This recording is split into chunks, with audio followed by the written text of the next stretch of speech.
was trying to think of something witty to come off the top of the cold open here, but just nothing comes to mind. It's been an interesting week around the Flames land. So why don't we just dive right into it? Let's talk about it.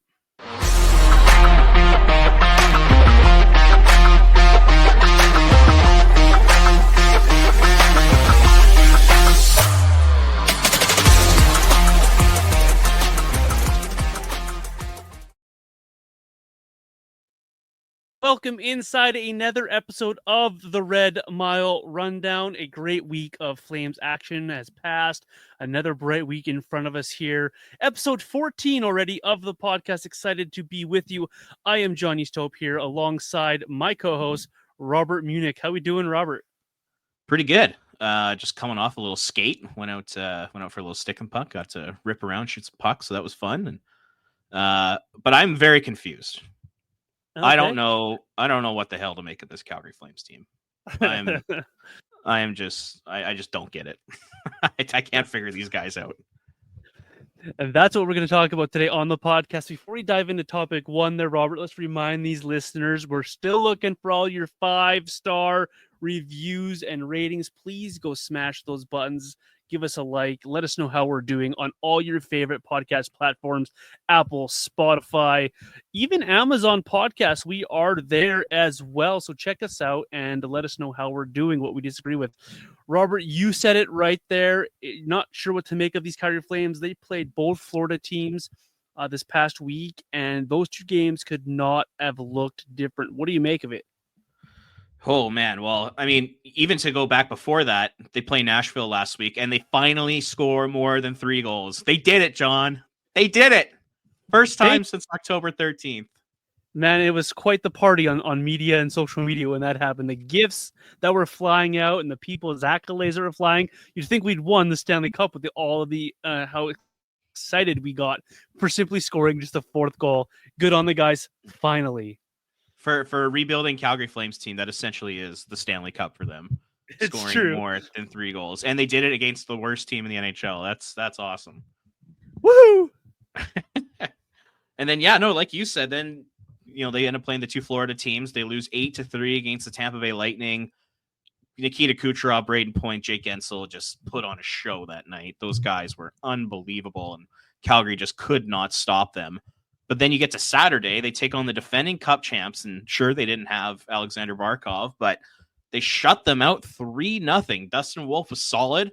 I didn't think he had to be spectacular because I actually thought the Flames did a great job of shutting down the Florida Panthers. And the cool thing about that night is Dustin Wolf defeats Spencer Knight. Spencer Knight was the starting goalie for the U.S. World Junior team ahead of Dustin Wolf. Spencer Knight was a first-round pick in 2019. Dustin Wolf was a 7th-round pick. Yet it's Wolf that comes out on top against Spencer Knight. That was a really, really cool story. Yeah. So super happy for him. But it's a Jekyll and Hyde team. It's one night they get the absolute piss kicked out of them against the Tampa Bay Lightning. Then the next night they shut out the defending Stanley Cup champ. It's totally bizarre, and just it begs the question, who are these Calgary Flames? Who the hell are the Calgary Flames? Why are they so inconsistent? I'll throw that one to you. What are you seeing from this team on nights when they get crushed compared to nights when they put in a good defensive effort, kind of comparing Thursday to Saturday? Because it's been happening quite a bit this season.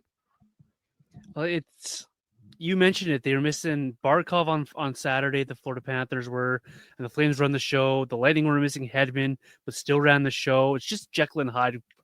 Perfect way to put it.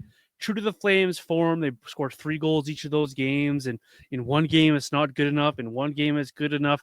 And it really comes down to one thing for me. One word comes to mind when I see this team in a game they have no business being a part of, and that's chasing it. When this team starts to run around and chase things, they just don't seem to they fall out of their structure. They don't seem to have their boots ready to go to work with. They just don't seem to be engaged, and they just intend to chase things. Losing faceoffs, they chase it. Power play, they're chasing the guys around. Kucherov could, whenever he decided he wanted to play on that game on Thursday night, he was the best player in the hockey game because he just could do whatever he wanted, and the Flames had no answer. They just chased him around all night long. Braden Point, same thing. Vasilevsky didn't have to be outstanding. He just had to be good enough because the Flames couldn't create anything. Constantly chasing games is a hard way to play.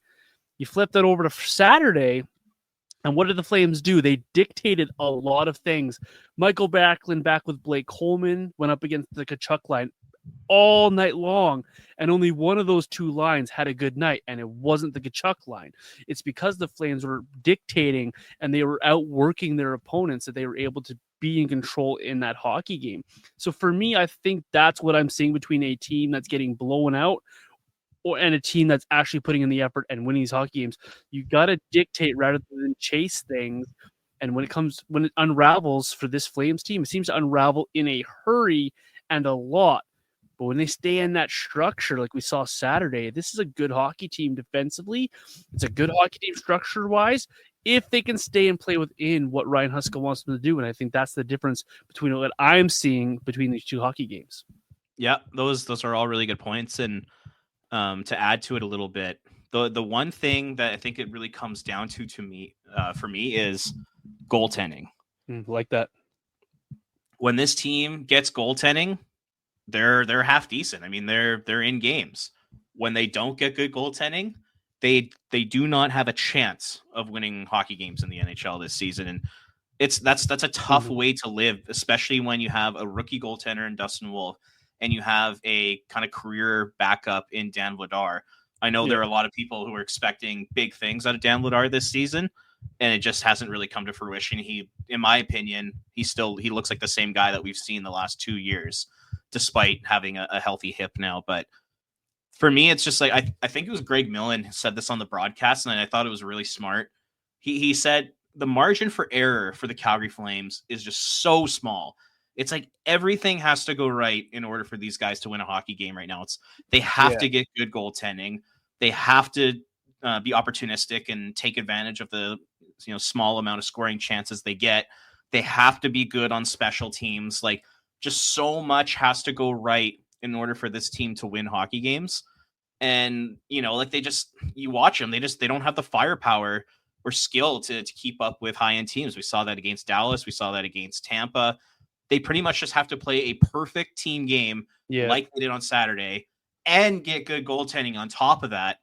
It's a bit of a recipe for disaster. And I mean, I think we're kind of seeing that over the last 3-4 weeks here. They have not been a very good team dating back to that 4-game road trip and where they are now. So it just feels like they're inconsistent.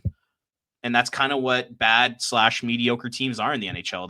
They're super inconsistent. You don't know what you're going to get from game to game. And I don't know, man. It feels like this team is just they're on their way to missing the playoffs by like 4 to 8 points and being in that mushy middle and potentially losing their draft pick to Montreal. Yep. That's the way it feels like it's going right now. I don't know if you feel the same way, but I hope that doesn't happen. But that's trending. If you look at the standings right now, that's exactly where they are. That's exactly where they're sitting right now as we talk on this podcast. They're right in that 11th spot, right where you don't want to be. And you got to find a way to be more consistent. And so that brings me to another point here, Robert, that we were kind of batting back and forth. As we were watching these two hockey games, the one thing that came to both of our minds, and we chatted about it, is Backlund and Coleman being together on one line. This Flames team needs to find a level of consistency. And so I think it starts there. I think it starts with finding guys that you can put together like a Backlund and Coleman that can give you night in and night out pretty much the same thing you're going to see every night.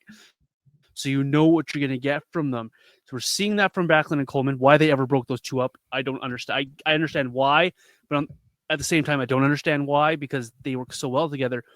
Well, Ryan Huska said in his media the other day, he was like, even I questioned myself when I broke up Backlund and Coleman, but he's like, the idea behind it was to get other lines and get other people going. And I get that maybe from a defensive perspective, but like if you're relying on Michael Backlund, who I think he scored his first goal the other night in 15 games, and Blake Coleman, who's on pace for less than 40 points, you're relying on those two guys to get other people going offensively. I'm like, I don't know how that makes sense. Those two should be stapled together side by side for the rest of their time together as members of the Calgary Flames. There's no way around it. Absolutely. And the trick now for the Flames as well, for Ryan Huska, is how do you find 2 or 3 more pairs that you could put together that work well together. You've seen the Huberdeau Kadri thing find some chemistry offensively. Defensively, that's an entire different conversation that I will not have today. But you've got to find other pairs that you can put together that you can rely on, and then you slot other guys around them to help fit them out. Like you put Coronado with Backlund and Coleman, help make that work. You put Pospisil with Huberdeau and Kadri, and you help. Hopefully that makes it work. Then you're left with what you have left, and you just got to try to find that consistency over and over and over. And it's hard to do in this league, in the National Hockey League, because other teams will adjust to what you're doing. But it goes back to that dictate versus chase thing for me. If you're not going to be able to find that level of consistency in your lines, then other teams are just going to run your show, and you're just going to continually chase things all over this ice. Robert, that also brings up the conversation of using all of these kids that we like to put into this lineup. The Flames have been using Coronado. We've seen Pelletier recalled. Dewar, if you classify him as a younger kid, back in the lineup as well. How do you like the usage of that Ryan Huska has of these young kids? Do we need to see more kids, less kids? Where are you at with the usage of what we would call the kids, the Kadris, the Coronados, those guys? Where are you at with the usage of these players and what Ryan Huska is doing? It's interesting.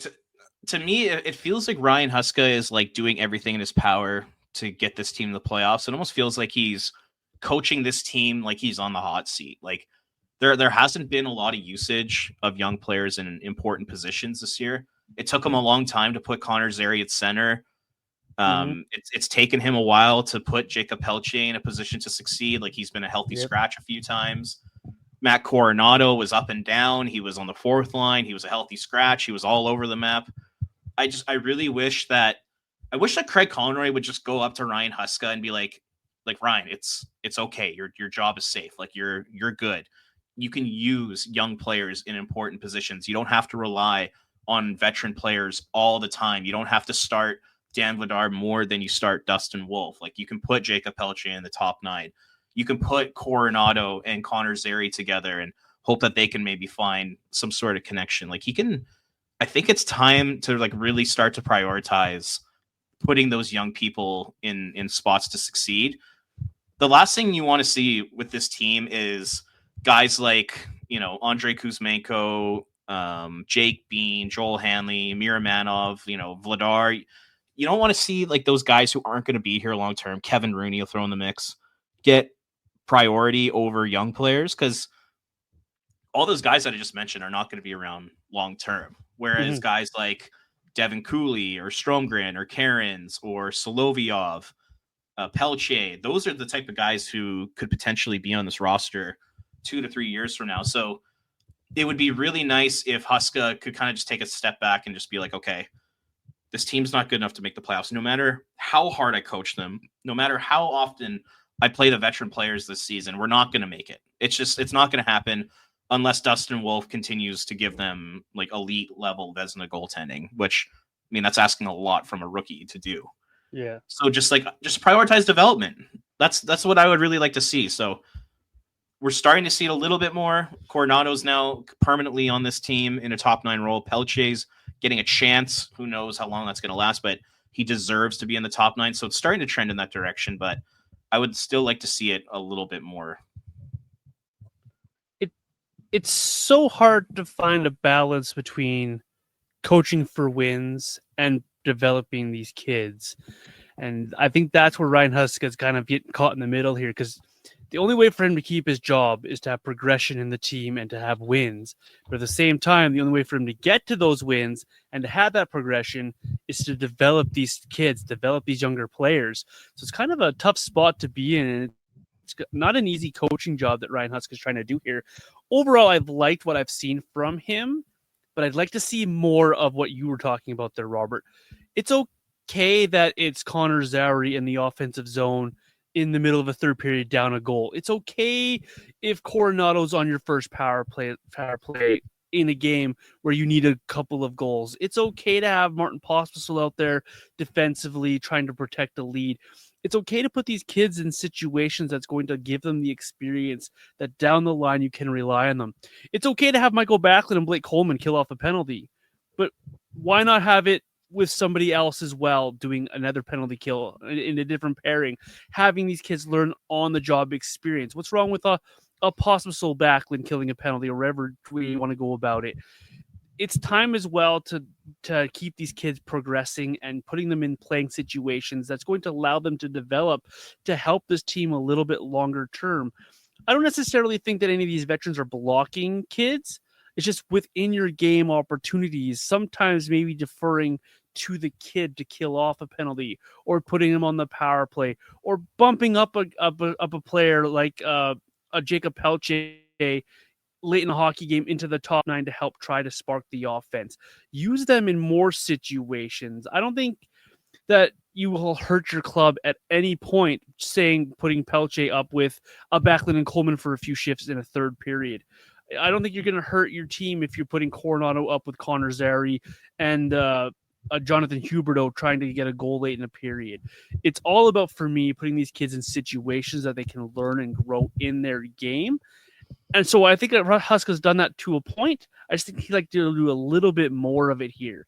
Sometimes you don't need to have Kevin Rooney out there with Michael Backlund in the first period to kill the second power play off. Sometimes you don't need it to be Jonathan Huberdeau on your first power play line. Let these kids do it. Let these kids progress. Let these kids develop here. I just wanted to ask you real quickly here about Karens and about these kids in the AHL. Is there any one player that's down there for you, Robert, right now that you think deserves a shot over one of these veterans? Say a Karens over a Rooney. That's one I see on social media all the time. Is there anyone that sparks that interest in you? You know what? I'm more than okay with having those kids continue to develop in the American Hockey League for now.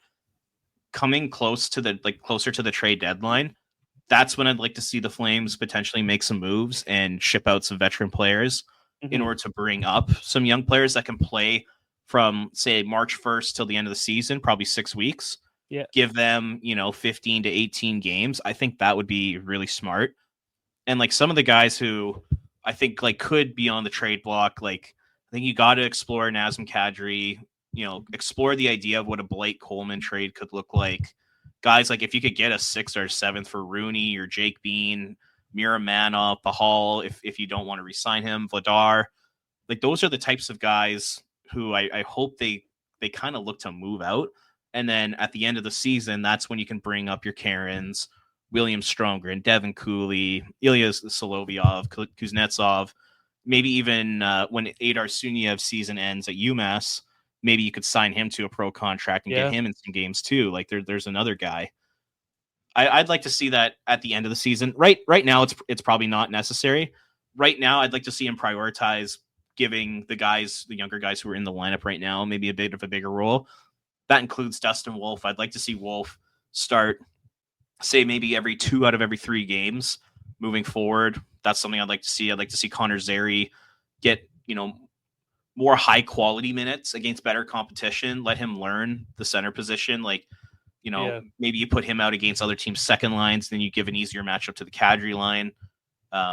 Stuff like that. And same thing with Pelche on like in the top 6. I'd like to see him stay there. So that's the stuff I'd like to see for now. But definitely Cooley, by the end of the season, deserves an opportunity. He's been phenomenal. Yeah. And then I think you have to reward Roy Karens at some point. I mean, the guy's leading the AHL in scoring. You have to give him a shot in the NHL eventually, right? Something has popped for that guy. Something this summer sparked something in Karens that he came into this season thinking, I'm now going to be Yager. I am just going to take over and dominate this league. And that's what he's been doing. He's been terrific for the I didn't expect that at all. Me neither. I expected this guy to be a career top 6 AHLer, getting spot duty in a 4th line role maybe in the National Hockey League.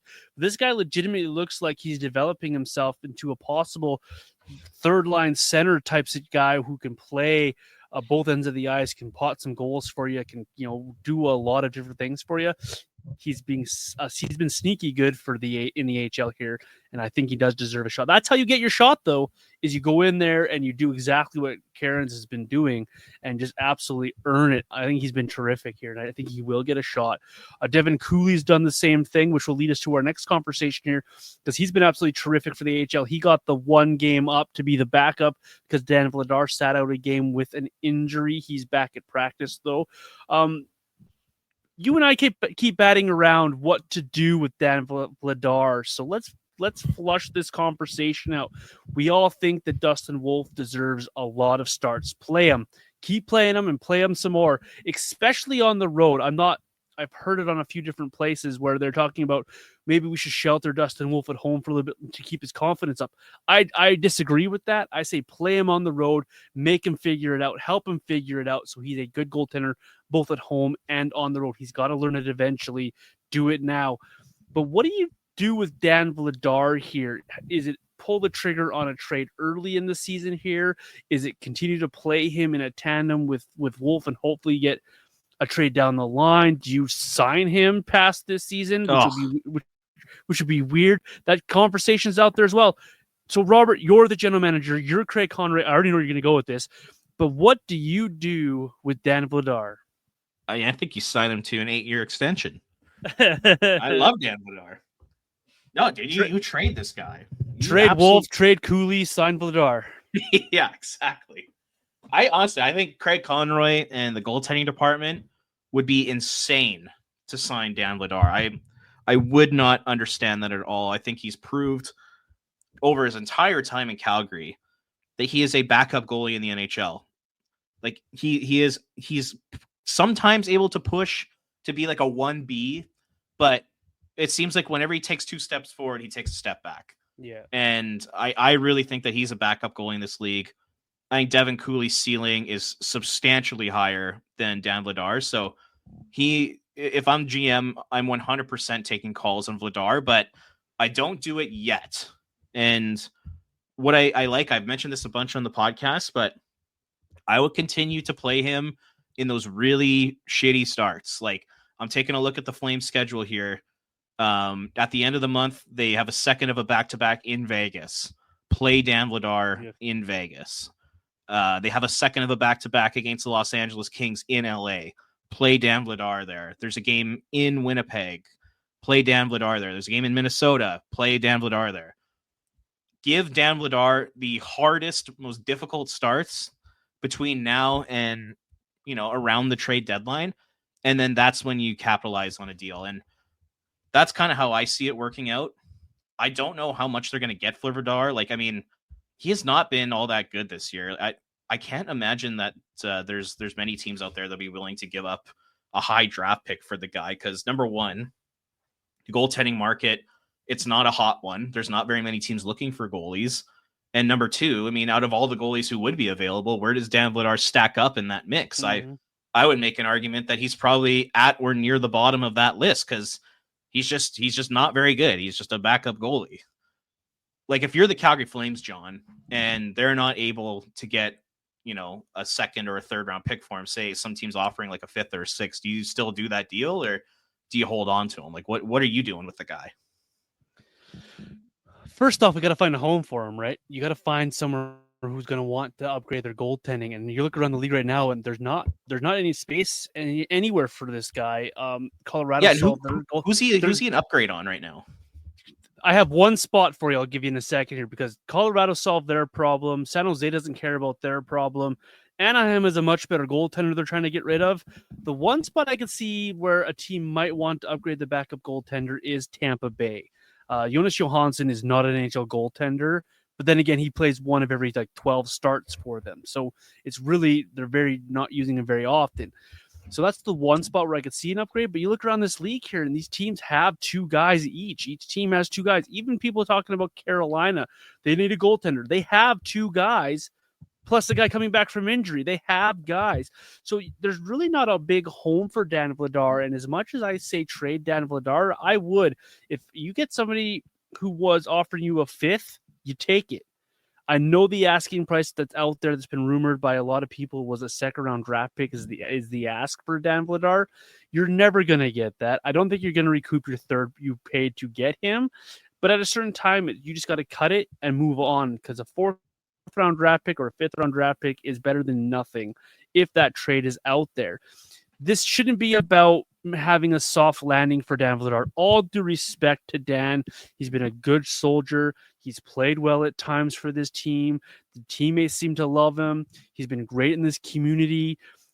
But at some time, the business side will need to take over here. And Devin Cooley has proven already. And if he was in any other organization that a week backup goaltender, I think he'd already be up here and playing NHL games. The guy has ridiculous numbers in the AHL. I haven't looked at his updated numbers, but he's over 925 save percentage the last time I looked. His goals against average is under 2. The guy is playing off his rocker down there, and he deserves an opportunity here. So at a certain time, it's less about trading Dan Vladar and more about, hey, we have a guy here that fits longer term in our plans because he's on a 1-year contract, one-way contract next season for the team. He fits into your long-term plans. He is your backup goaltender to Dustin Wolf next season and possibly the season after that. All due respect to Dan Vladar, it's time to move on. And when you get that offer, whether it's tomorrow or whether it's early March, I think you pounce on it regardless of what it is, really, because there's not a big market out there, like you mentioned. Who's paying a second for Dan Vladar? Tell me a team right now who's going to pay a second for Dan Vladar without a major goalie injury coming up.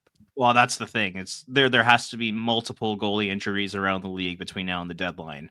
And, maybe that does end up happening, but I don't think you want to rely on that, right? Yeah. No, you can't. There's absolutely no way to rely on that at all. You've already seen a big injury in Carolina go down. That they went to Dustin Tokarski. They signed him out their AHL team to be their third guy. It's like, so there's not a big market out there for these guys. And even John Gibson can't get moved. His contract might have something to do with that, but he can't get, and he's a much better goaltender than Dan Vladar. There's just no market for him. I like Dan Vladar.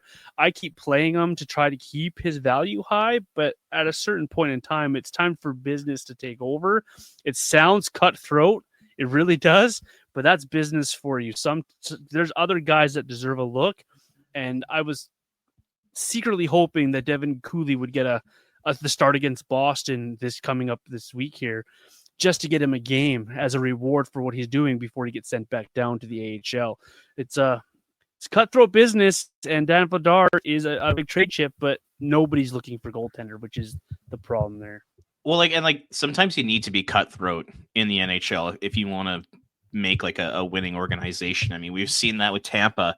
Look how great that the whole Steven Stamkos situation has worked out for them. They move out Stamkos in order to bring in Jake Gensel. Gensel's over a point per game. He's been phenomenal. Stamkos has been awful in Nashville. And then you look at a team like Vegas. Vegas is very ruthless and cutthroat. Who's at the top of the division every year? Who's playing in the Western Conference Final and Stanley Cup Final every year? It's Vegas. Yep. Sometimes you got to be cutthroat. And the thing is, Dan Vladar, he's a backup goalie. And I was listening to Barn Burner today in Flames Nation, and they had Frank Saravelli on, and he said that he's heard that the Calgary Flames have had conversations about, extending Dan Vladar. I'm just like, what? Ridiculous. Why would they do that? It does not make sense. There's always that conversation about how teams overvalue their players. This is a prime example of it. The Calgary Flames overvalue Dan Vladar. I don't know what they see that some of the fans don't.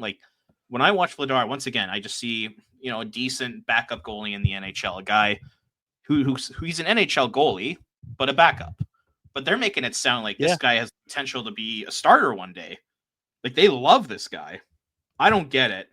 And if they extend him, I think it'd be ridiculous and a big slap in the face to Devin Cooley, who's just absolutely lit up the AHL. He leads the AHL every stat, every goaltending stat. It's crazy. This guy deserves to be in the NHL. And I really hope they end up moving Vladar out and giving Cooley that chance. I think it'd be crazy if they re-signed Dan Vladar. I think Cooley should get that chance, even if Vladar's not moved out. I really do.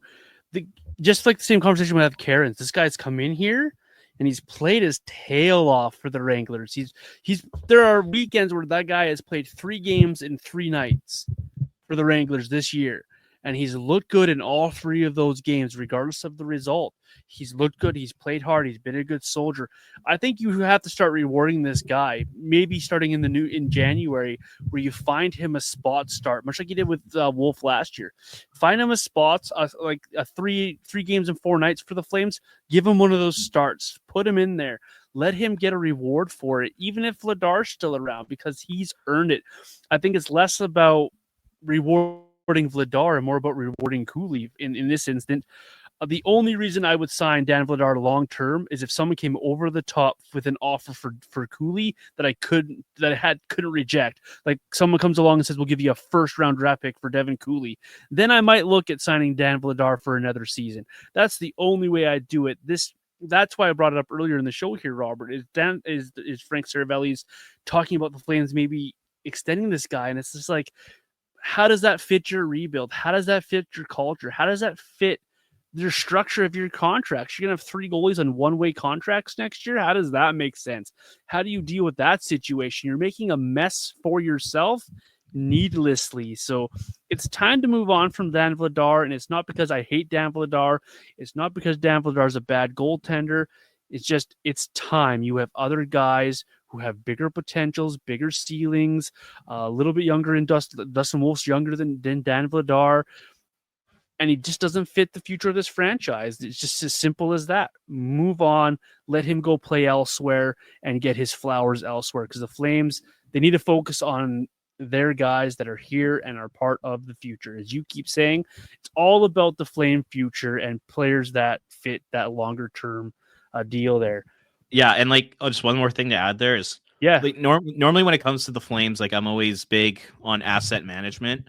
And from an asset management perspective, like obviously you'd like to get something for Dan Vladar before the trade deadline, but even if they're not able to get anything for him, I'd put him on waivers like after the deadline and bring up Cooley and just let him get those NHL games. Like at this point, if I'm the Flames, I'm okay with not getting anything for Vladar. I mean, they gave up a 3rd rounder for him, but in the grand scheme of things, I mean, who cares? It's come and gone. It's a sunk cost.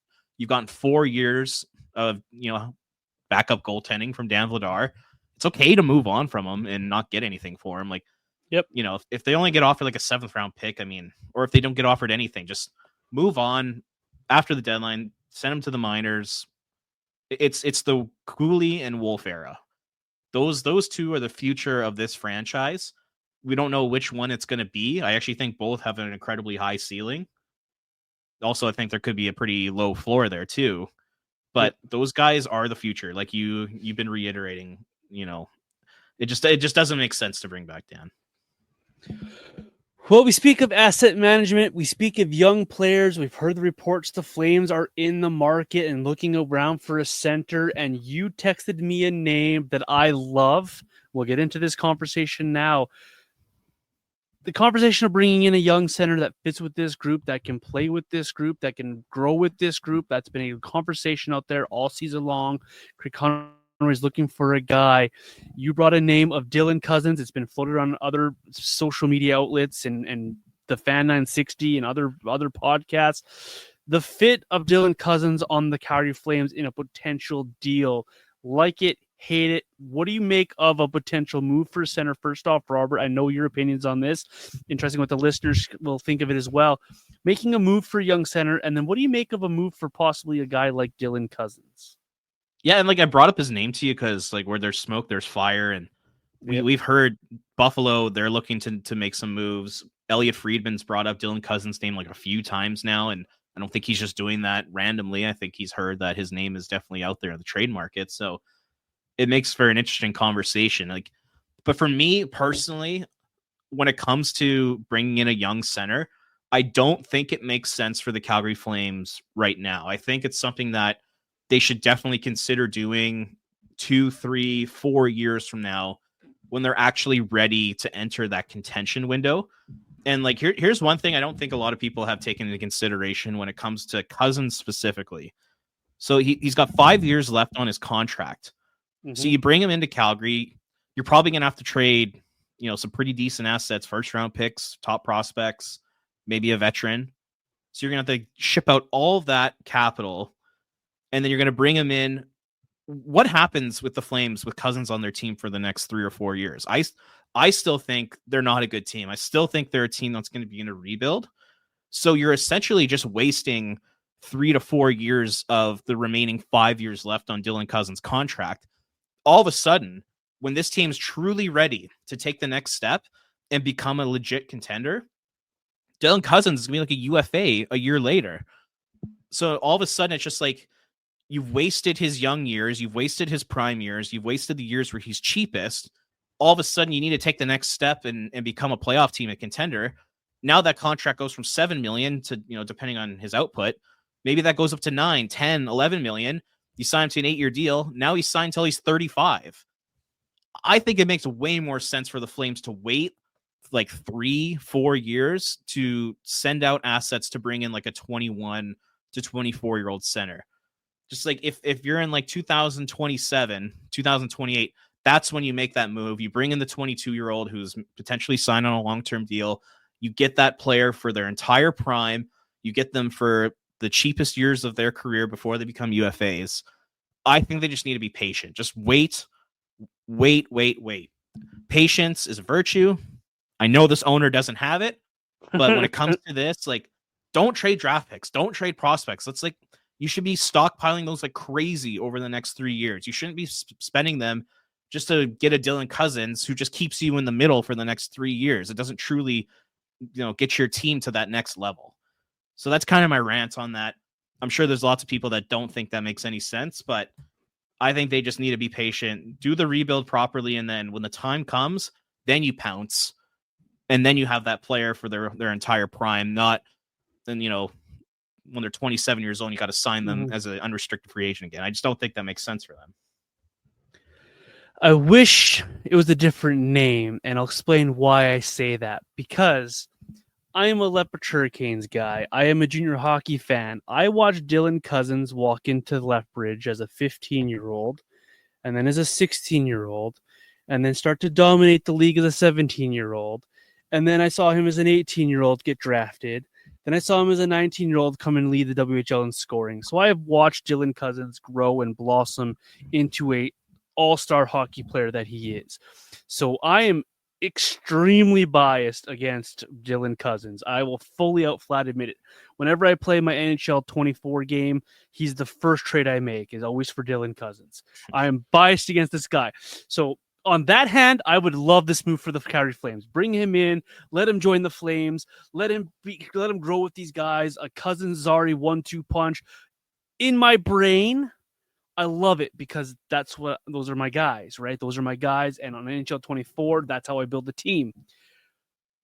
Take that out of it. Take my bias out of it. Take my Flame fanship out of it and put my hockey mind to this project here, this conversation. And I'm right there with you, Robert. I absolutely am. It doesn't make a ton of sense to bring a guy in without an actual plan. Now, if you have a Nazem Kadri deal and you've shipped Nazem Kadri out and Dylan Cozens or a player like him comes in to take that spot, that's a different conversation for me. I'm not so hung up on the contract when he becomes 27. The salary cap's going up. You're going to be able to afford it because you're not up against the cap at all as a Flame right now. It's all about bringing a guy in that's going to grow with the group and the nucleus of a rebuilding team. And is it cost effective to go spend the assets to bring that guy in? Or is it cost effective to continually draft these guys and develop these guys? You mentioned it's probably going to take a first round draft pick and a prospect, say a Honzik or something, to bring in Dylan Cozens. Maybe it's Blake Coleman and Honzik, or maybe it's Blake Coleman and a first, or however that deal works out. You're spending multiple assets to bring in a guy that you hope is a top 6 center. Let's be honest here. He's playing wing with the Buffalo Sabres right now. If you go look at their depth chart, he's not playing center for them. So you're spending multiple assets to bring in a guy in hopes that he can be a top 6 center. Well, why not just be a team that drafts a Michael Misa, a Roger McQueen, and draft and develop that center in-house that you Gavin can have McKenna grow next with year. this team. Gavin McKenna, he's a winger, but I get your point. But draft these guys. Michael Misa is good enough that I think he is good enough to crack an NHL roster next year. He could be like Sean Monahan cracking the Flames as an 18-year-old. Third line center, learns how to play at the National Hockey level, slowly gets more responsibilities, becomes a top 6 center, and a long-term good Flame. Michael Misa has that talent in him. He could be that guy. James Hagan can be that guy. So while bringing in a Dylan Cozens seems sexy on the surface and making trades is always fun, it's not practical, in my opinion, right now, much to your point, Robert. Why spend the assets when you can draft and develop a guy who's going to be similar, if not better, than a guy like Dylan Cozens? And that's no disrespect to Cozens. I went through why I like the guy. Why go for hope when you can develop and bring that in yourself and go that way about it? If they're trading for a 20-year-old center, the conversation changes for me a little bit. But Cousins is 23, the 24 before the season's out. He's already getting to that spot where he is getting to his apex. When's the rebuild over? When are you trying to be competitive again here? So on the surface, it's a lot of fun to talk about trading for a guy like Dylan Cozens. It's a lot of fun talking about trading for a guy like Peyton Krebs or a bunch of other names we've heard out there on the market. But why not just draft these guys and develop these guys? You've shown that you can do it. You have a coach here who can do it. 2 years ago, no one was talking about Connor Zary being a top 6 center. Now the conversation is, okay, this guy could be a number 2 center in this league if he continues to develop how he's developing. Why not trust Huska to do the same thing with the next guy and build it? And then you've got this guy longer and you've got a better foundation and go from there. That's my opinion on the matter. As much as I like Dylan Cozens, I'm at the mindset, draft these guys.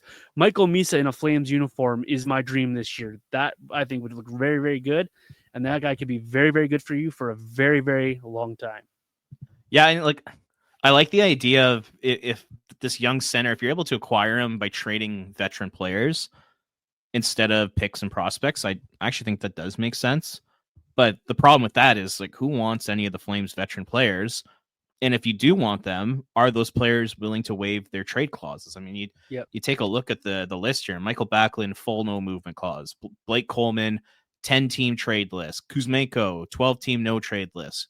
Kadri, full no move. Huberdeau, full no move. Like, even Sharon Govich, when his contract kicks in next year, 10-team no trade. Like, so not only, do you have to send out the veterans, but you got to get them to approve the trade. And I can't imagine a lot of them are going to want to go to a place like Buffalo, unless Kadri wants to be closer to home or something like that. But I just don't see that happening. For me, me neither. I'll ask you, doesn't acquiring a Dylan Cozens just keep you in the middle for the next few years? Like, this team, we've talked about it quite a bit, but they have to bottom out. They have to pick in the top 10 a few times to build that next core group of players. Doesn't Dylan Cozens just keep you in that wild card playoff mix? Either you make the last wild card get torched in the first round, or you just kind of barely miss. Doesn't that kind of what that guy does for you right now? Not an NHL 24, it doesn't. Yeah, it makes you a playoff team. If you're bringing in Dylan Cozens for a veteran, I make that move 10 out of 10 times. But at the same time, that's just reorganizing your deck chairs. If it's Blake Coleman out and Dylan Cozens in, you're no better, but you're no worse. It's just moving deck chairs around. You just got a little bit younger in your age group. So it makes sense to bring him in for a veteran, but it doesn't really make your team better. What makes your team better is what we've been talking about. Getting those high-level guys who can be your game changers. People laugh at the Oilers because they had all those first overall guys, but you got to remember they got Leon Draisaitl with the fourth pick. They got, so they have other guys that they drafted and developed and are those studs. You don't get Leon Draisaitl by finishing 12th. You don't get an opportunity to get an Evgeny Malkin by finishing, 11th. You just don't get those guys there, and you don't trade for those guys either. When was the last high-profile guy outside of Eichel that was moved? They just don't have those trades anymore or ever. It just has to be like a crazy circumstance like the Eichel one where he wants to have a certain surgery and they don't want him to get it. Like that's like what it takes to get a player. 100%. Or you have a guy like Matt Tkachuk who says he wants out of Calgary. Yeah, of course. But 99% of your top elite guys in this National Hockey League on these teams were drafted by these guys. Austin Matthews, Connor McDavid, Sidney Crosby, McKinnon, Makar, all drafted, and you don't get those guys unless you bought them out. So yeah, bringing in Dylan Cozens sounds great, would be great for a fan like myself who enjoys that player, but it doesn't bring you this big success, the high level prospect guys don't come here, and then you're continually revolving on the same wheel over and over and over. And if you like being the 7th, 8th seed in the playoffs or the first couple of teams out of the playoffs, then go ahead, make those moves and continually spin the hamster wheel. If you want to push your team to be a better team, to be a better organization, gotta get those high level prospects, and you only do that through a draft. Yeah, it always comes back to like this one question for me. It's just like, what do you want this team to be? And if Murray Edwards and Craig Conroy, if they just say we're okay with just kind of squeaking in the playoffs every year and, giving ourselves a chance, then, rebuilding or retooling as quickly as possible and bringing in a guy like Cozens now makes sense. If your goal is to be, we want to win divisions, we want to win conferences and President's trophies, and we want to go on multiple deep runs, you have to have an elite core group of players that'll drive you to those types of results. And like you just said, picking 11 through 22 in the first round doesn't really get you there unless you have the best scouting staff in the NHL. That's asking a lot from a scouting staff on a small market team to provide those types of results. Like, I just don't get it. To me, it just seems like this owner just wants them to be mediocre. They just want to do everything they can in their power just to make it and just see what happens. Because, hey, remember Montreal made it? Hey, remember St. Louis was dead last in the league? They won the Stanley Cup after that. That's like what they're hanging their hat on right now. I just think it's so dumb. It's just been obvious throughout the years here. You have to have elite players in order to get yourself to become a consistent contender. And doing what they're doing right now, trying to retool as quick as possible and push for a playoff spot, even though they're in a rebuild, it's just going to keep them in the middle for a long time. And I think that's the most depressing place to be in sports. I'd be curious to hear what other listeners and fans have to say about that, but I don't like that direction personally. Like, you can get nice players like a Kyle Connor or a David Pastrnak in that 11 to 22 range. Those are nice players. Those are good players. It doesn't happen often, though. They're great players that you can have on your roster, but I much rather have the Crosbys or a McKinnon. How nice would a Rantanen be on this team right now? How nice would Makar be on this team right now? A Miro Heiskanen on the back end. How nice would those players be? As nice as a David Pastrnak is or a Kyle Connor, there are more elite talent, and you don't get them by drafting in the 12th spot very often. You've got to get up there. Murray Edwards does what we talked about earlier in this podcast. The second he sees a little bit of success, he chases it. Rather than just taking a step back, dictate your rebuild here, he just chases every little bit of success. Oh, we won a few games here. Let's go. Bye. Let's get that 8th seed.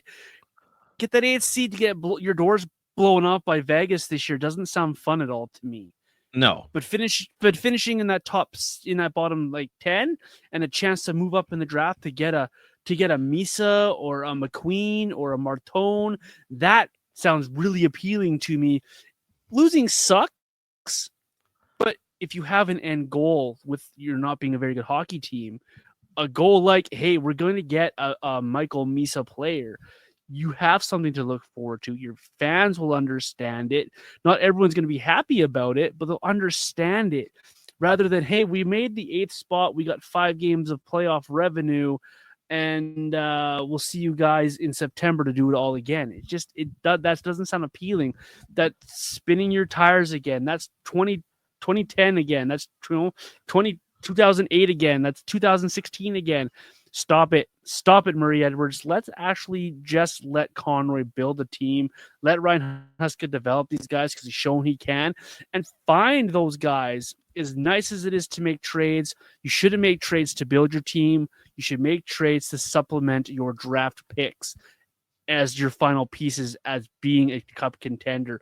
Look at Tampa Bay, what they did. They drafted Stamkos and Hedman and Point and Kucherov and Vasilevsky, and then they supplemented those guys by bringing other guys in. Sergachev was a trade. Coleman was a trade. Gaudreau was a trade. You bring these guys in to supplement their draft picks and help their roster get over the top. The Flames seem to be trying to do it in the opposite way, and I have yet to see a cup winner be a team who just traded for all their guys and then won. Yeah, I mean it's pretty much only been St. Louis, and they got incredibly lucky. They just got, I mean, they were dead last in the NHL in January. No team is ever going to replicate that again. You can't just say, "Oh, Nope. we could do the St. Louis model." Like that doesn't make sense. That's just dumb. And like the thing, like last thing I'll say on this, because I'm sure people are getting annoyed with this conversation, but I love these types of conversations. But like the thing for me is, if you're annoyed by this conversation, man, I don't understand you. the kind of like the last thing I'll say here is, I'm totally for 3-4 years of down hockey where you are finishing in the bottom 10 to get that elite talent. If it means that for the next 10 to 15 years, you as a Flames fan get the opportunity to watch 2 or 3 incredible elite players play in your core group for a long time. Like, doesn't like that to me, that's exciting. Like, if I'm the Flames, I am tanking specifically next year and the year after that, because I want a chance at Gavin McKenna and I want a chance at Landon Dupont. I want a chance at those 2 kids. And if you don't get them, then that's fine. You can still pick in the top 5. You can still pick elite players.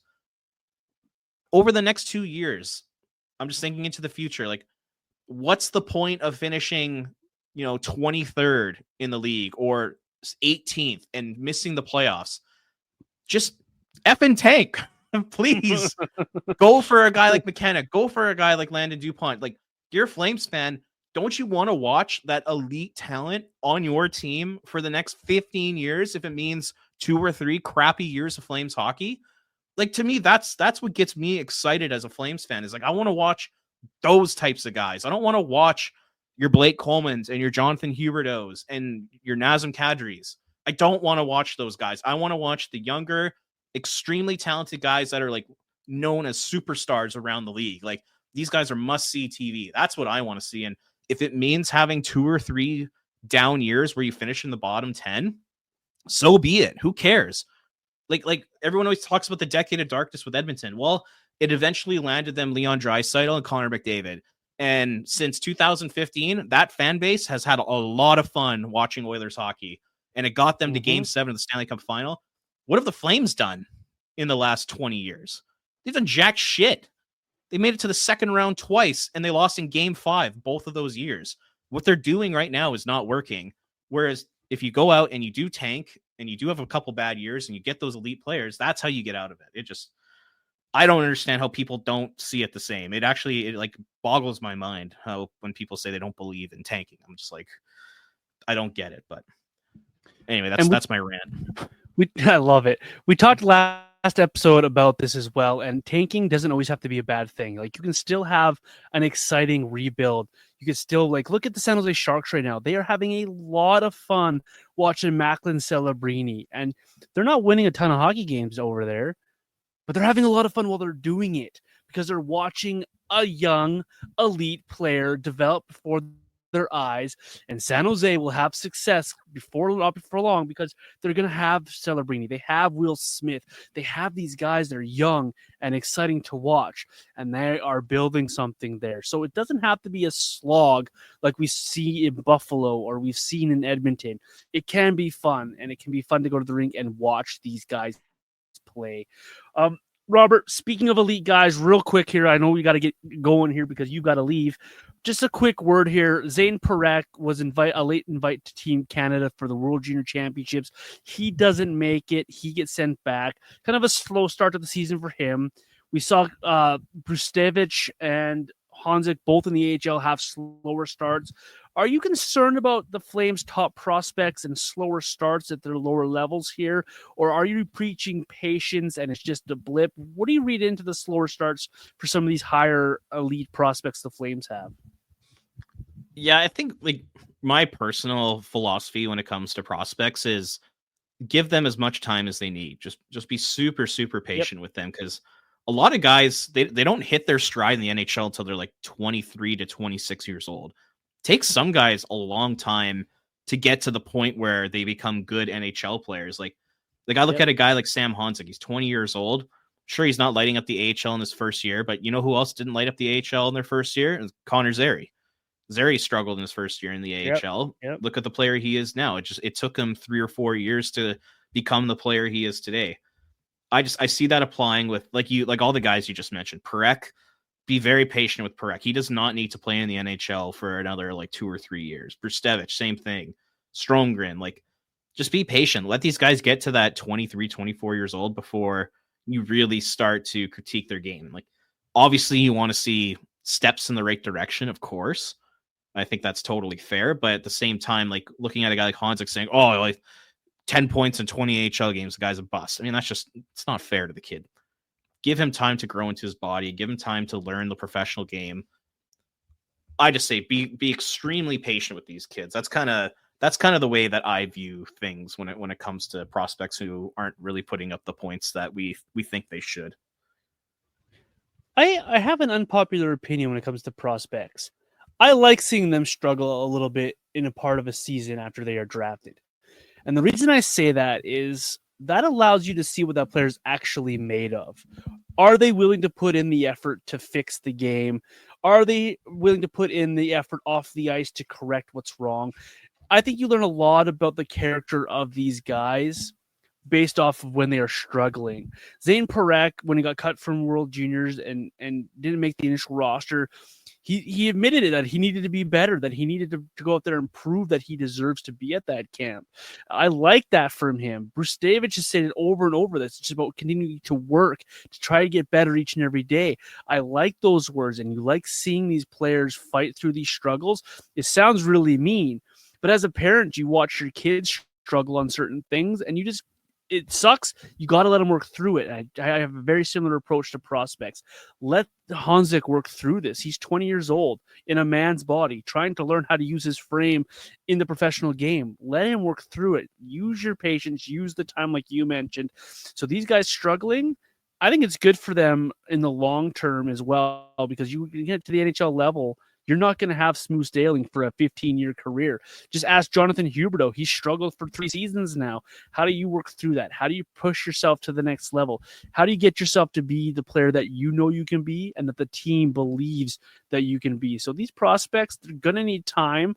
It's exciting to think of the future and seeing blue line that has Parekh, Brustevich on it. Maybe Etienne Morin is on the roster.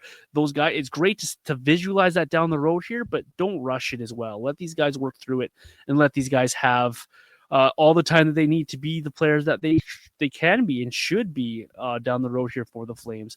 Robert, last word to you, if anything, about these guys, or let these folks know where they can find you and your work that's coming up on flamesnation.ca. Yeah, check me out on Twitter at Ring of Fire CGY. And check out all my articles. I got a couple new ones out on Flames Nation that went out over the weekend. One's about the tracking data and what that says about the Calgary Flames. So very interesting stuff. That one's still on my list to read, but it sounds intriguing. I like that kind of stuff. You can find me at VintageJohnny84 across social media. Find the show at Red Mile Rundown wherever you desire. And don't forget, we are on your favorite podcast platform, Red Mile Rundown. Don't forget to give us that 5-star rating. We appreciate all of those who take the time to do that. We appreciate you for putting us as part of your podcast rotation. We will see you next week. Enjoy the rest of this homestand. The Flames, a couple games before their Christmas break. We'll talk to you next week. Enjoy and go Flames.